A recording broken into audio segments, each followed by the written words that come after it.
Masasabi ba nating palpak ang social pension na programa para sa mga senior citizen dito sa Pilipinas? Unfair nga po ba ang distribution or pamamahagi ng social pension? So, pag-uusapan natin ang mga iba't ibang mga issues regarding dito sa social pension, mga ka-vlogs, na sa tingin po natin ay dapat pong matingnan or ma-evaluate ng DSWD.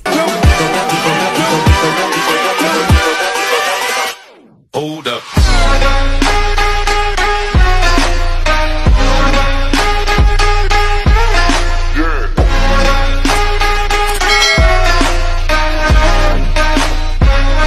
Hello mga ka-vlogs, saan ka mang dako sa mundo, welcome dito sa aking YouTube channel. And kung bago ka pa lang dito at nais mo mga informative content na andito sa aking YouTube channel, ay maaari nyo pong i-click ang ating subscribe button pagkatapos mo mapanood ang video na ito. And maaari kayong maging miyembro dito sa aking YouTube channel sa pamamagitan po ng pag-click ng join button na nasa baba.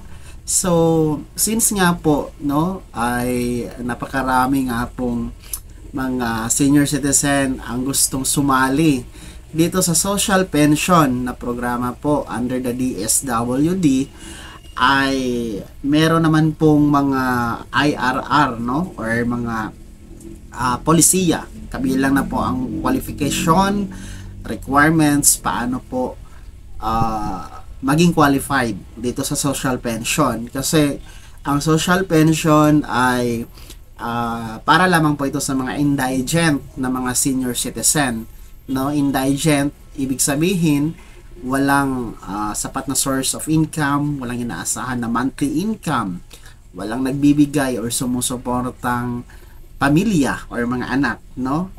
May mga sakit or bedridden na mga senior citizen, walang pambili ng gamot, walang pambili ng pagkain. So yung mga yun yung mga sinasabing indigent, no, dito sa social pension. Kung hindi ka pasok doon, ay hindi ka po pwedeng maging beneficiaryo ng social pension.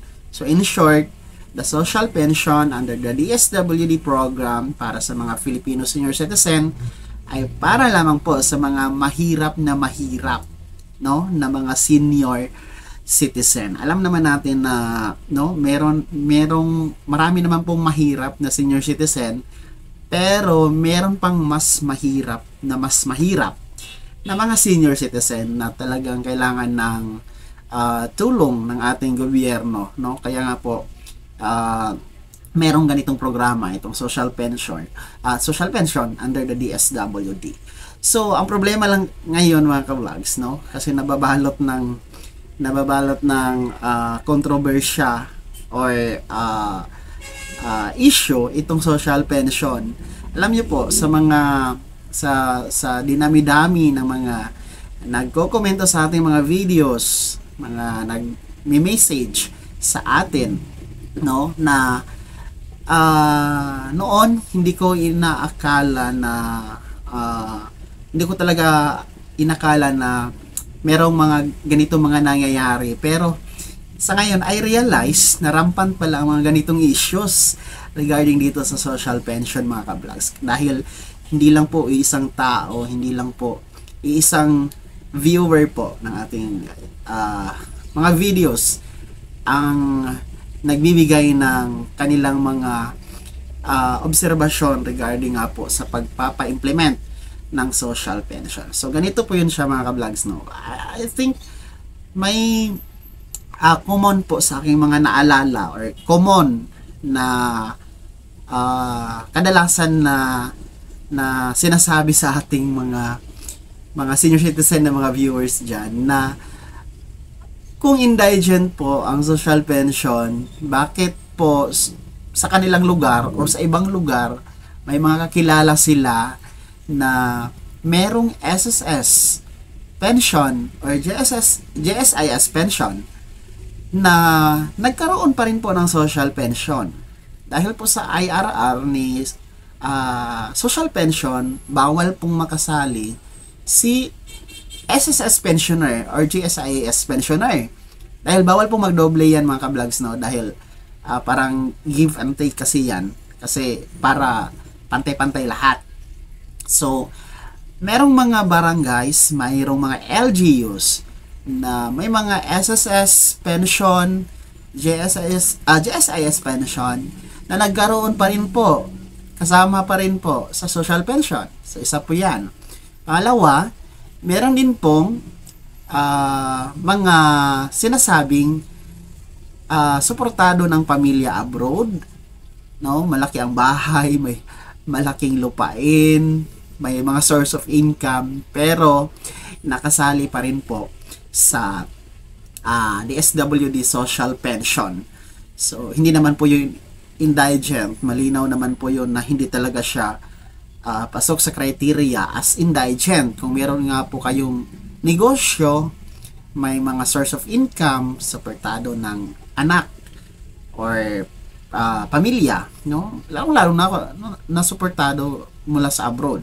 Talagang hindi talaga siya pasok sa criteria as indigent sa social pension. Well, meron ding sinasabing pinipili. Wala naman tayong problema dun sa pinipili mga ka-vlogs, no? Kasi talagang pipiliin talaga, talagang sasalain talaga yung social pension beneficiary dahil hindi nga po lahat dapat mabigyan yan. So, ang sa akin lang, dapat yung pagpili ay talagang yung fair, yung pantay-pantay talaga kung sino yung mapipili. Hindi yung pipiliin dahil sa malapit sa puso, dahil kakilala, dahil kamag-anak, kaibigan, no? Hindi po yun ang kriteriya ng pagpili ng social pension. Kung sino po talaga yung ma-evaluate na pasok sa kriteriya as indigent na senior citizen, yun po yung dapat na pipiliin na beneficiaryo. So, wala akong problema sa pinipili, pero dapat yung pinili, dapat deserving. Yun yung punto mga ka-vlogs. And isa sa mga hindi ko malilimutan na nagkomento sa aking video, no? Hindi ko lang matandaan at hindi ko na screenshot yung yung komento niya, pero yung komento niya kasi, I think nangyari yun siya sa Pasay, no? Sa isang barangay sa Pasay in Metro Manila, na ewan ko lang kung totoo yun siya, pero dapat yun siya i-verify ng DSWD dahil sinasabi doon na 100 pesos lang po yung natatanggap nila monthly as social pension. So tinatanong niya kung nasaan yung 400 pesos na pupunta, no? Dahil ang current ngayon is, ang kasalukuyan ngayong social pension na natatanggap ng mga senior citizen is 500 pesos kasi hindi pa naman po implemented yung dagdag increase na 500 pesos. Inaasahan pa yun na mag-effect or maibigay this year kasi nga po budgeted na siya for 2024 na budget.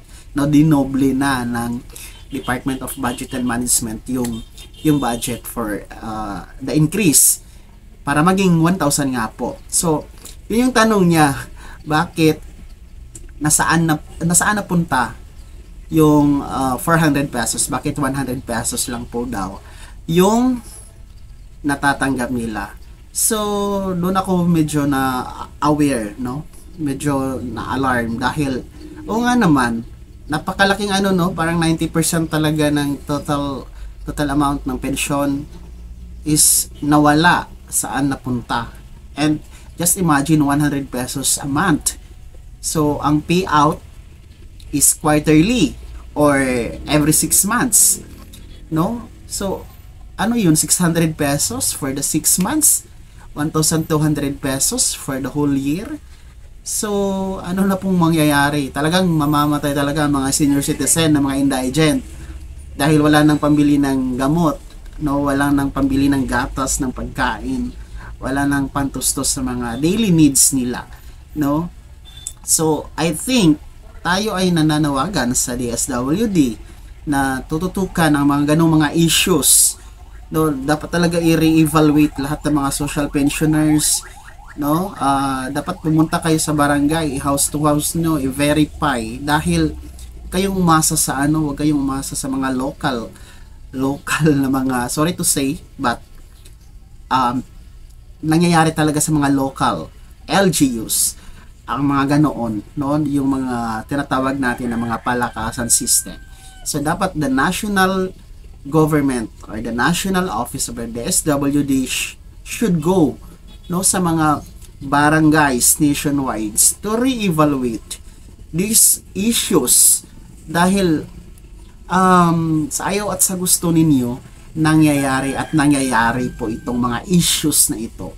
So let's re-evaluate sa mga beneficiaryo ng social pension, tanggalin ang dapat tanggalin kung nakikita nyo po na hindi naman po karapat-dapat sa social pension na yan dahil napakaraming deserving na dapat maka-claim ng social pension na hindi po nila yan napapakinabangan o hindi sila makasali-sali dahil sa mga sistemang ganyan. So yun po yung panawagan natin sa DSWD, sa national government, sa OSCA, no, sa Office of the Senior Citizen Affairs. Huwag lang kayong magbibigay ng ID palagi, no? Parang gano'n na nga, no?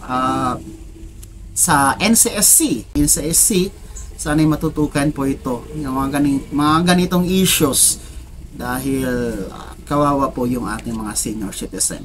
So yun yung mga major issues na sa tingin ko po ay dapat na bigyan ng atensyon ang ating mga officials, no, for the senior citizen dahil malapit na po ang eleksyon by year 2025. Marami naman po ang gagamitin itong mga senior citizen, no, para sa kanilang mga political interest, political ambitions. Then after na manalo, iiwan sa ere. So it's time to help naman po sa sektor ng senior citizen dahil hindi naman po lahat ng mga senior citizen ay maglalast dito sa mundo, no? Araw-araw may mga nalalaga sa mga senior citizen.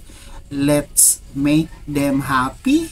Let's make them feel na priority naman po sila ng ating mga programa ng ating gobyerno, and let's make them feel na mahalaga sila para sa atin. So yun lang mga ka-vlogs, kahit paano ay napapag-usapan po natin ang mga ganong mga issues dito sa platform na ito. And kung isa ka sa mga senior citizen na ganon nga po yung mga experience nyo, ay maaari nyo pong i-comment sa comment section na nasa baba. No, pakilagay po lahat ng mga issues na nakikita nyo, mga reklamo nyo, no?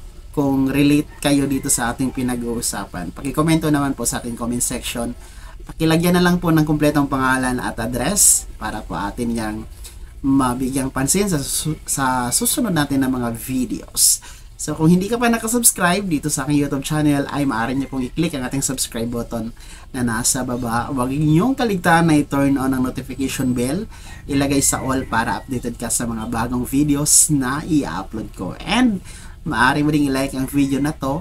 And you can follow me sa aking official Facebook page na nasa screen niyo. Muli po, ito si Daniel Timpawa na nagsasabing kung tunay kang kaibigan, please, pautang naman dyan. Bye-bye!